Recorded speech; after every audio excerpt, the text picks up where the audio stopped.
Okay, good morning, ladies and gentlemen. The 70th special session of the 11th Sangguniang Bayan now called to order. So, may I request if Brother start for our prayer and singing of national anthem.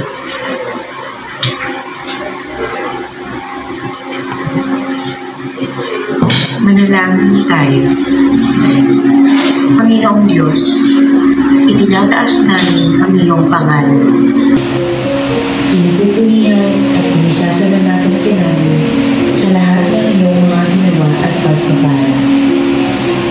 Salamat sa panibagong araw na ipinagkaloob mo sa amin.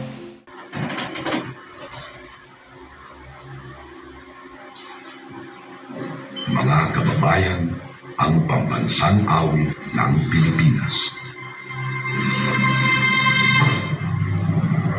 Kayang magiliw, pero sa sinakanan, alam na puso, sa dinig mo'y buhay, lupang binirang, kuya ng magiging, sa manlulupin, di ka pasisinig, sa nalatang tutong sa Secretary, please roll call the Sangguniang Bayan. The honorable members of the 11th Sangguniang Bayan, the honorables Harmain, Chua, Jorda, Gantongray Jr., Bernardo, Sahibol, Tingson, Galan, Ong, Galang, Reyes, and there are 8 council members in attendance. So we have quorum, so we proceed. Business for Dedi. Proceeding. Approval, business for Dedi.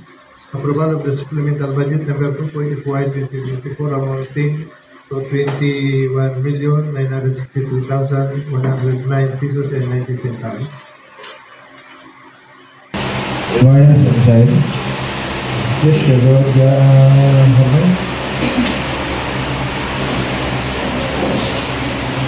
draft ordinance, appropriation ordinance number 2024-11, appropriating the amount of 21,963,190 pesos as supplemental budget number 2 fiscal year 2024 the municipality of Sopronio Española, sponsored by yours truly, be enacted as enacted by the Sangguniang Bayan of Sopronio Española, Palawan, that section 1, appropriation the amount of 21,963,190 pesos is hereby appropriated as supplemental budget number 2 fiscal year 2024 allocated for the needed operational expenses of the executive and legislative branches of the municipal board, and thus reflected in the LBT from November 9 recently taken from the share for national wealth savings 2023 June savings June to August 2024 General Fund Executive Department PS savings June 23 to August 2024 Medo SFNWSAP lump sum appropriation from MOA District Department 24 Development Fund continuing 2019-2023 and then continuing 2020 was budgeted in LBP 400 Section 2 source of funds shared national wealth 1,234,150.52 savings from fiscal year 2023 4,979,664.26 and fund executive department PS savings June to August 2024 Meadow upon executive department 2,430,513.21 PS savings June to August 2024 Meadow 158,298.60 pesos SF NW from national wealth ito 2,665,530.58 SPA lump sum appropriation from MOL Department 2,147,753.65. 20% development fund continuing 2019-2023, 7,712,199. Medo continuing 2022, 635,000. Total of 21,963,109.90 pesos.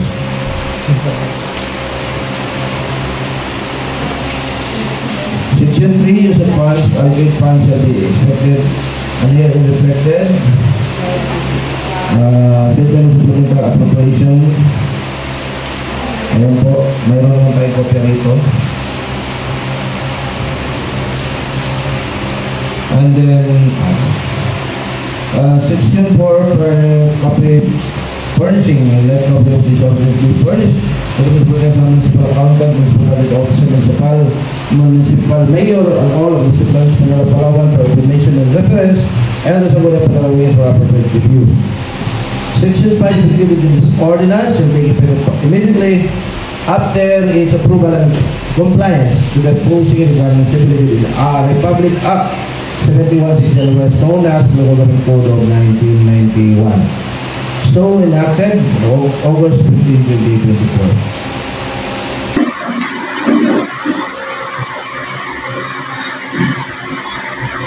Okay, so may comment? Correction? Regarding sa draft? Tapos sa idea. Kasi yung natandaan natin, nag-usap kasi kami dito ng Monday, kami ni Kagagol. Dito kasi sa travel, medyo kulang na lang yung travel ng Sangguniang. Dito kasi nakita natin nakarang program ito. Yung travel dito ay travel expenses foreign. Parang iba na siya. Kung natandaan natin yung Monday, traveling expenses foreign, ito yung nakalagay. Diba? Dito pa nga sa Kawarjoda, sabi nga namin kasi kulang na yung travel natin kasi pagkaalam ko, baka hindi pa pa yung traveling expenses foreign, baka pili natin yung dito sa Sangguniang. Yun lang Mr. Busay, bakit dito, iba na siya. Ibig sabihin, yung request mo hindi granted.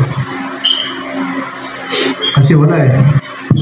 Kasi na-first reading siya, hindi naman dumaan sa committee. Hindi pa dumaan sa committee report to eh. Nagpatawag yung ating chief executive ng special session. Dapat yun ang basihan natin, yung pinareceive dito sa atin. Paano nila napalitan na hindi dumaan sa committee? Lumaki na siya ngayon. Dati ilang milyon lang yun? 11?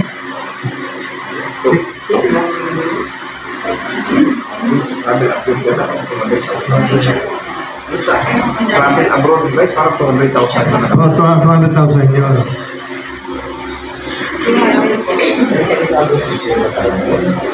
Yung dating ano natin, yung binigay na supplemental budget of gasto, yun na,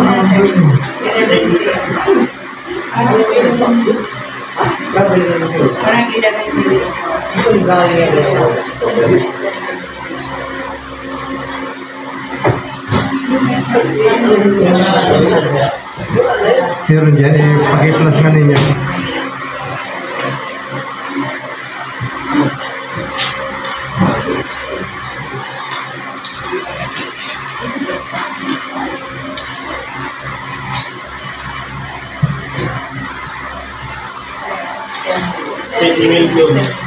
Ilan? So 10 million dati, ngayon 21 million na ang gawad. So yun ang kaya nagbago siya. So yung from pinunduhan yung travel na pang foreign 200,000. So tinanggal yung 100. So ano na yun sa mayor's office na yung pundo 100,000. So yung request ninyo na dagdagan yung travel ng Sangguniang hindi po nag-grant. Kasi wala din dito sa bagong breakdown. Okay, kung ibig sabihin yung unang pinareceive sa atin, hindi yun yung tamang supplemental, yung naka-first reading sa atin. Niretrade nila. Pinalila. Kasi Meron nakalagay na rin. yung ano lang, yung nakala.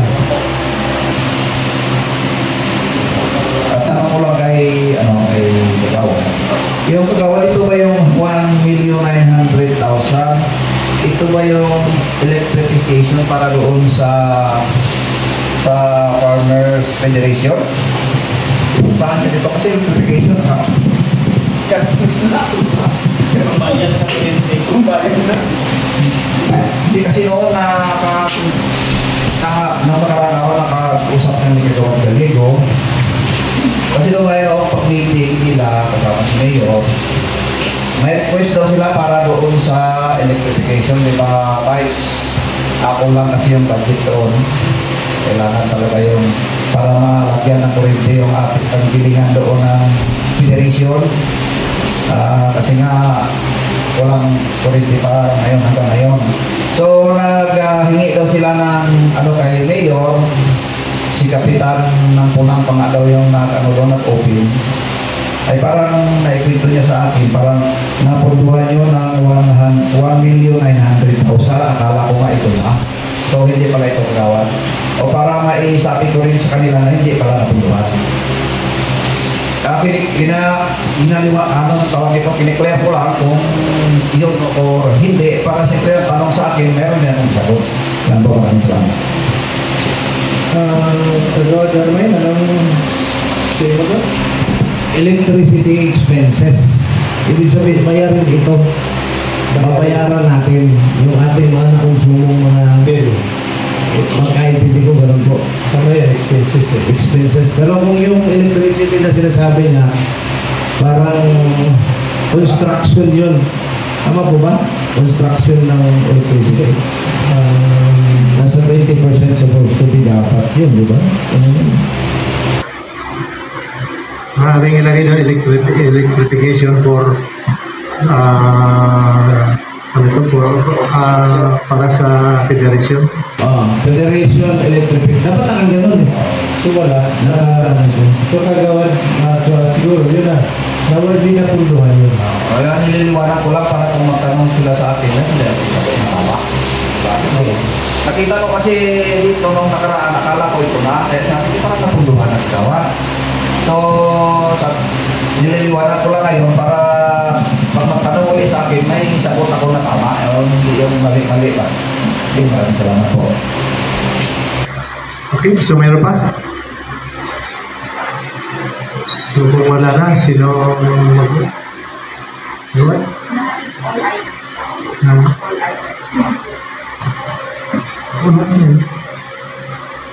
Wala silang reklamo sa mga. Ibig sabihin, buo ito, buo na. Supplemental budget number 2. So, wala na rin mga tanong siguro. Wala na. Ihimog ko na siguro yung dalawa. Anong dalawa? Una muna pala. I move that the adoption of the approval of supplemental budget fiscal year 2024 amounting to 21,963 109.90 be adopted. 21 million kagawad, hindi 1,000. 21 million. 1,000 ba nabagit ko? Ulitin ko. Adoption or approval of the supplemental budget fiscal year 2024 amounting to 21 million. Ayan. 963,109.90 centavos. Okay, tas yung mga seconded. No objection? None? Supplemental budget number 2, CY 2024 amounting to 21,963,109 pesos and 90 centavos is to be approved for action. Number 2, agenda. Letter E, budget circular number 2024 plus 2, dated August 2, 2024. Ito po kasi Mr. Presiding yung parang pukunan natin yung yung mga circulars na ito, mga basis, legal basis para may ang taas po natin ito ng trans natin o mga differential natin. Kaya sabayan na natin ito ng mga circulars, approval of the budget circulars. So letter A, budget circular number 2024-022. Tapos letter B, local budget circular number 157 and local budget circular number 160. i-adapt din natin. Another provision. Another, So may ano dito, may katanungan? Walang question? Yes, kagawa na meron ba? Kasi mga budget sa magaling sa national data ito, di ba? Tapos i-adapt natin. Marami naman tayong mga circular. Hindi naman matik naman ina-implement agad-agad dun dito sa atin. Kasi national law yun siya, pagdating dito, matik na ina-adapt naman natin agad yun. Baka may order na kailan i-adapt mo na bago Kasi dami natin mga super, tulad ng mga December, mga bonuses na yan. Hindi na natin ina-adapt yung mga circular na yun. Eh, bagong ano na ngayon bagong tuktugin. So, kasi ba pwedeng ba hingi lang ng sample dyan? Kasahin na lang natin para ma-ibigyan din yung natin. Hindi ang katanungan ni Carlos Bernardo. Maraming circular ang nasyonal, hindi na rin ina-adapt dito. Maliban lang sa mga ordinansa na dapat i-adapt para ma-execute natin dito sa bayan natin. Pero yung mga ganito, ang tanong niya ay hindi na ina-adapt. Bakit ngayon? Kailan i-adapt? Tama yung Mr. Presiding. Kasi siyempre, hindi naman, ay yung circular naman pabago-bago eh. It can be modified anytime. So, yung mga circular natin sa ngayon, malamang bago na rin. Kaya, i-adapt natin yung mga bagong circular. Kasi hindi tayo mag-adapt, ay mga ulumang circular pa. Thank you very much, Mr. Presiding. Talagang yung nilagay ko ito dito para maging legal. Tama po yun, may mga privilege po sa ating mga disipline hindi na ina-adapt. But this time po, tapos first time natin magiging first class municipality, kailangan po talaga ng supporting papers para po dito. So, sabi nga nakarami ng Mamoy, bilisan niya pag-adapt ng ordinance na yan para may bigay na po sa inyo agad. Ito privilege po ito para sa atin. Ang ginawa lang pong legal para mabilis po yung kapatid. Sige po ba?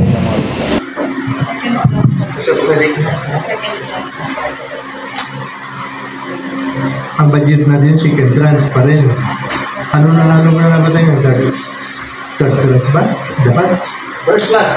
First class na tayo eh. Hindi yung tranche ang pinag-uusapan dito, hindi yung last row. First class. First class. January. First class. January. January. First class para. First tranche po.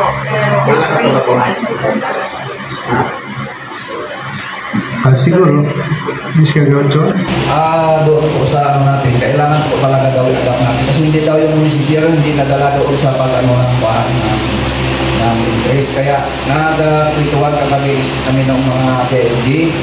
So, daw mga kailangan yan i-adapt ninyo. Kasi yung mga munisipyo raw hindi nadala doon sa pag-ano ng class. Kailangan talaga i-adapt. So, kaya i-adapt talaga natin yan. Hindi siya nakasama sa pag-adapt ng trans. so kung mag-trans tayo, ibig sabihin another pundo? Another fund? Ito mga yung nakubahan natin. Siguro talaga dito sa nakubahan natin. Supplemental po yun. May nakalagay ba na trans? Second trans? May budget tayo dito, wala? First trans ng first class? Ha? PS increase. Increase yun, iba yung trans, iba yung increase. Ha?